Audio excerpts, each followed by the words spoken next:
Spoiler alert, in this comparison video, the Mazda's gonna win. But which Mazda and why?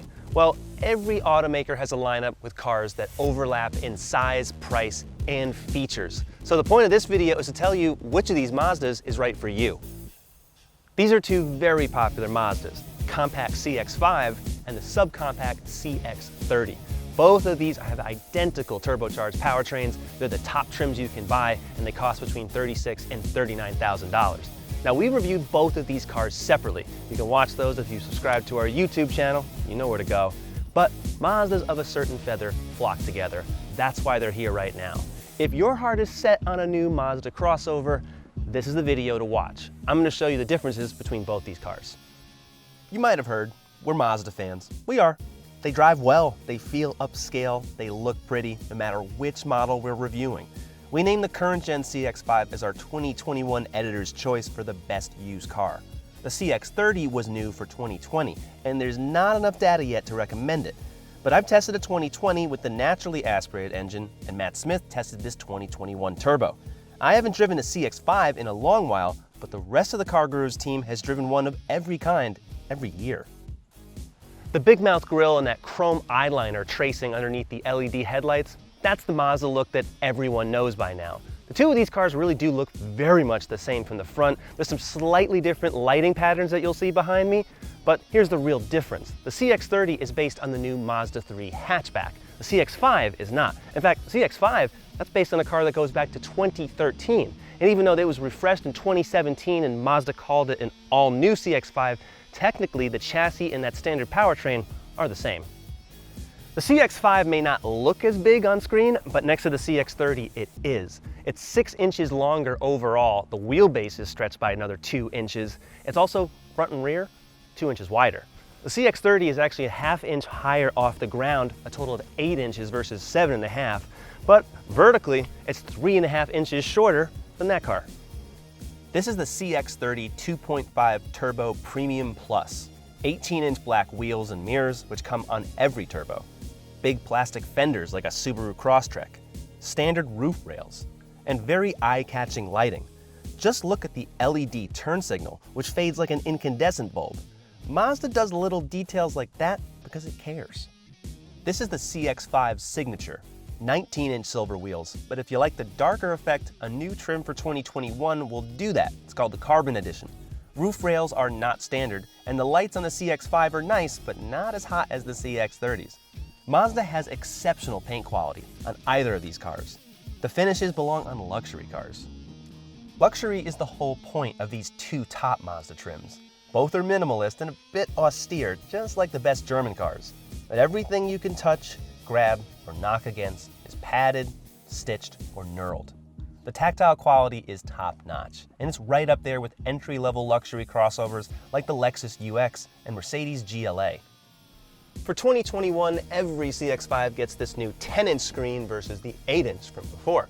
Also, this is the signature trim, and that means you get this wood, which to me looks pretty fake, Mazda says it's real, and Nappa leather, which is a softer grade leather found in the higher-end luxury cars. They call it brown. And I'm not colorblind, I swear, but I cannot tell the difference between this and black. These upper trims have heated and cooled front seats, a heated steering wheel, and heated rear seats. But where are those controls? Well, they're hidden right here. It took me a long time to figure that out, and the USB ports are hidden in here. And that means that if you have someone actually sitting in this rear position, or a car seat, or this seat is folded, you can't heat your bum and you can't charge your phone. But otherwise, sitting back here in the CX-5, it's a heck of a lot better than that CX-30 in every dimension. And this front passenger seat is powered, where in that top trim in the CX-30, it's entirely manual. Being in the second row of the CX-30 is like sitting in the third row of a midsize SUV. It is tight. Now this seat is where I was sitting before. I'm 5'11", and I feel like Mazda put more room for the blind spots behind me than my actual head, and my legs, and my shoulders. Also, there's no heated rear seats. Up front, the CX-30 is most like the Mazda 3 hatchback. There's no twin central air vents, there's separate designs from the driver and the passenger. And the screen, it's only 9 inches versus the 10 you'll find in the new CX-5, but the steering wheel's a whole lot nicer. The switches and everything on here just looks more modern. Space comes at a premium in any small SUV, but especially the CX-30. There's 20 cubic feet behind the rear seats and 45 when they're folded. That's actually less than the Mazda 3 hatchback. The CX-5, you get 50% more when they're behind the rear seats for 31 cubic feet and 25% more when they're folded. That's 60 cubic feet. Those numbers are big. Space is at a premium in the CX-30, but the engines, transmissions, and all-wheel drive are exactly the same between both cars. Let's take each one out on the road. For this test, I am not driving the base 2.5 liter engine. This is the 2.5 liter turbo 4. So instead of 187 horsepower, there's 250. Instead of 186 pound-feet of torque, there's 320. That is a lot in a small car like the CX-5. Now, if you use 87 octane, the numbers drop a little bit. The torque goes down to 310, the horsepower to 227, but that's really, not a big difference. The fact that it can run on both fuels and deliver very similar performance is pretty good. But I gotta say, even in sport mode, it doesn't really take off like I would think. With an engine with this much potency, especially in the low range, it doesn't really deliver that. I think part of it is due to the 6-speed automatic. It's good, but it's down a few gears from some of the latest transmissions you'll find in competitors, 7-speed, 8-speed. And what that does, you just get more off-the-line torque in the lower gears, and the higher gears give you better fuel efficiency. With these 6 speeds, they're old enough now where there's more gaps. So there's just more spacing, and what that means is that it just does not feel as reactive. It's gonna be fine for most buyers, but I'm just gonna say right now, I don't think the turbo is necessarily worth the price premium you'll pay versus the regular naturally aspirated engine. Drive both, tell us what you think. What I do like about the turbo is that it's pretty smooth and refined, and you get this nice gradual acceleration in any gear. That's really what you're paying for with this turbo versus the naturally aspirated engine. There's just a little bit more thrust going on at all revs, but it's very gentle. To me, a little too gentle. I want it to punch harder. And even with these paddle shifters, when I'm shifting, I'll go in a second. I mean, that's not slow by any means, but it's also just doesn't hit you. The great thing about the CX-5 is that the handling's really good. Steering, turning, it's fast, feels pretty accurate. It drives really like a luxury car would. You're not getting this in a lot of cars, not even the latest Hyundai and Kias. They still haven't completely sorted out those suspensions, but Mazda has for a long time. Nothing new to the people of Mazda, so when you drive it, you really do feel like you're more connected to the car. And every time we drive one, that's what we inevitably say in these reviews. Not making it up, it's just the way it is. However, I think there is some trade-offs here because there's no adaptive dampers. It's not really the smoothest ride. It's a little firm. Right now I'm on a perfectly paved road, so it's excellent. Any car would be. A Lamborghini Aventador would be. But when you're in the CX-5 and the road breaks up a little bit, it definitely sends some shudders through the cabin. It's not like we're driving some AMG GT, like on a racetrack, like we've done before. This is just a regular car, but the suspension is still stiff. I was not expecting that. Usually with cars, you're gonna find a ride and handling balance, right? But you pay more for that. And when I realized that this car is about under $40,000, fully loaded, and it starts in the low 20s, the setup is actually pretty good. Because a lot of cars that are more expensive do worse. When I was in the Mercedes GLA, that car was like $50,000, and it rode horribly, and it handled pretty bad too. This Mazda handles really well, but the trade-off is that that ride feels a little firm. It doesn't really bounce you around or anything, but you're just not gonna feel as cushy, certainly not as cushy as the CX-30. Fuel economy on this turbo all-wheel drive, 22 miles per gallon city and 27 highway. It's not really good by any measure. The regular engine, just a little bit better, but I keep saying it all the time, these crossovers, they're not that aerodynamic. They use a lot of fuel. Just because you get a small one doesn't mean you're getting a more efficient one. And there's no hybrid option on the CX-5. And a good driver's car is not complete without good brakes and really natural progressive pedal feel. All the way to the end, Mazda really does nail that part of the equation. It's sporty. All right, now I'm on Team CX-30. What's the first thing I notice? Comfort, body roll. they come together. Versus the CX-5, which is a lot stiffer and it rides harsher, this car, well, it doesn't float, but it definitely is more serene on these back roads. I feel more relaxed. The ride quality is much better than the CX-5. And those are the major differences you're gonna find. Where the CX-5 has sharper turn-in, it exhibits almost no roll, not too much at all for a regular crossover, and you get firmer ride and thwacks from those tires on bumps. The CX-30 kind of just ignores all that and kind of laps it all up like a Lincoln in a way. It really does. When you're on some turns, because this thing is lifted, and remember it's another ½ inch higher off the ground than the CX-5, those little things do matter because all that extra wheel travel that you'll see in the suspension, well, the center of gravity is higher. And despite this being still a good car to drive, it's noticeably a little duller and the steering doesn't respond as quickly.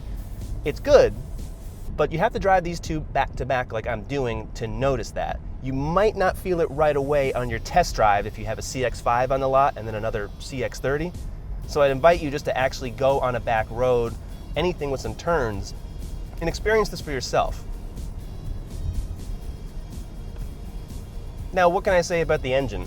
Exactly what I said before about the CX-5. It feels good, and it moves, but, oh, that's nice actually. The mid-range here, actually a little bit better than the CX-5, and I'm not even in sport mode.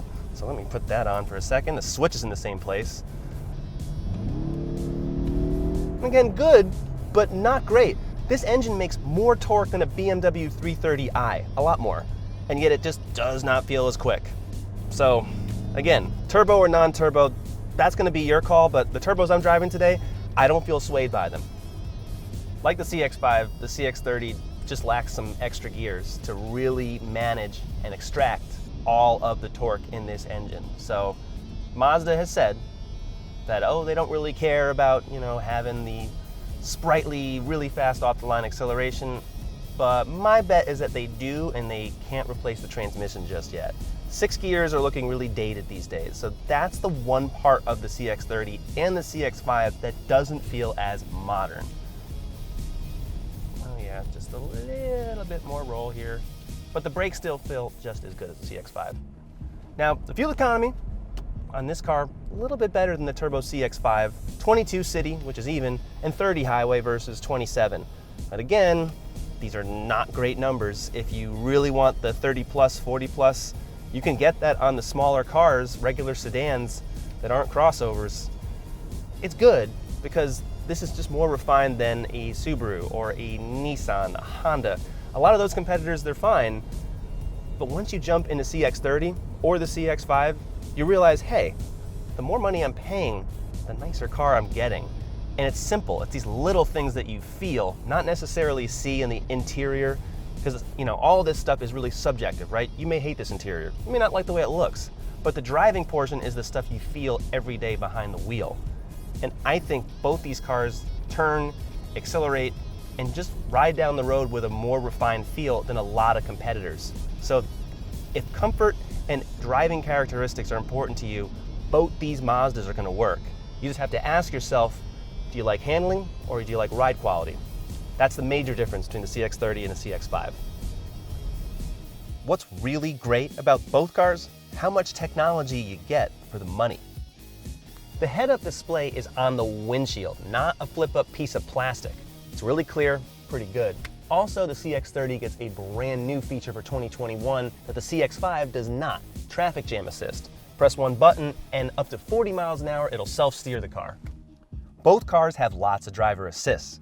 Forward emergency braking with pedestrian detection, lane departure, lane keep assist, auto high beams, and adaptive cruise. But the CX-5 has a better forward collision alert system that can see people at night and brake from higher speeds. Plus, it comes with standard blind spot monitoring that is not on the base CX-30. Both cars are a 2021 IIHS Top Safety Pick Plus. And out of 20 small SUVs, the CX-5 was the only one to score the top good rating in the agency's newest and tougher side impact test, beating out even the Volvo XC40 and Audi Q3. Oh geez, the infotainment controls, oh gosh, as you can see, they're bad on both cars, and it's not a touchscreen. A few other things are missing on both cars. No panoramic moonroof, just this tiny sunroof. No tire pressure readouts, I have no idea about those. And on the CX-5, there's not even a wireless charging pad. But both cars have excellent 360-degree cameras and great Bose surround sound. The CX-30 is loaded at 36,120. The CX-5 is loaded at 38,805.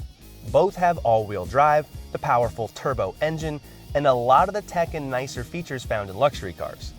But the real competition comes from the Toyota RAV4, Hyundai Santa Fe, and the new Kia Sportage. These cars also offer hybrid engines with better gas mileage, and on the Hyundai and Kia, better tech.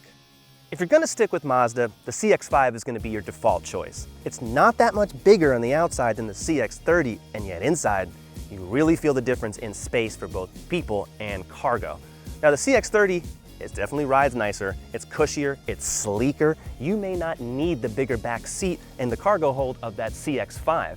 I like the handling, so this is probably the one I would choose, but the point is both of these Mazdas are a heck of a value. They offer a lot more features for the money than entry-level luxury crossovers from Acura or Lexus or even Mercedes-Benz.